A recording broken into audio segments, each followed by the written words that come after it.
Chairman PTI का अटक से अडयाला जेल मुंतकिल न होने का फैसला। पाकिस्तान तहरीक इंसाफ के चेयरमैन और साबिक वज़ीर-ए-आज़म इमरान खान ने अटक जेल से अडयाला जेल मुंतकिल न होने का फैसला कर लिया।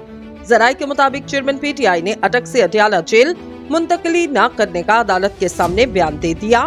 चेयरमैन तहरीक इंसाफ ने अपने बयान में कहा, अडयाला जेल मुंतकिल नहीं होना चाहता।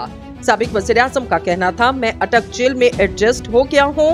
मैं अपने वकला से कहूँगा अडयाला जेल में मुंतकली की दरख्वास्त वापस ले ली जाए। दूसरी तरफ साइफर केस में ऑफिशियल सीक्रेट एक्ट अदालत ने पाकिस्तान तहरीक इंसाफ के चेयरमैन और वाइस चेयरमैन के जुडिशियल रिमांड में 10 अक्टूबर तक तौसी कर दी।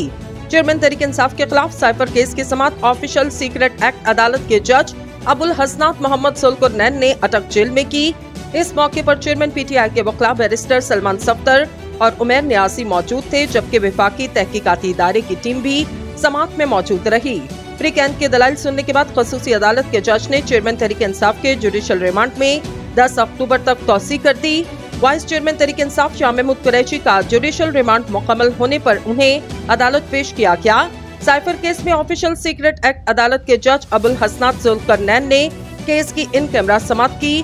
पीटीआई के वकला स्पेशल प्रोसिक्यूटर FIA की टीम अदालत में पेश हुई, जहां समात के बाद अदालत ने शाह महमूद कुरैशी के जुडिशियल रिमांड में 10 अक्टूबर तक तौसी की। गुज़िश्ता समात में अदालत ने शाह महमूद कुरैशी की दरख्वास्त जमानत मुस्तरद कर दी थी।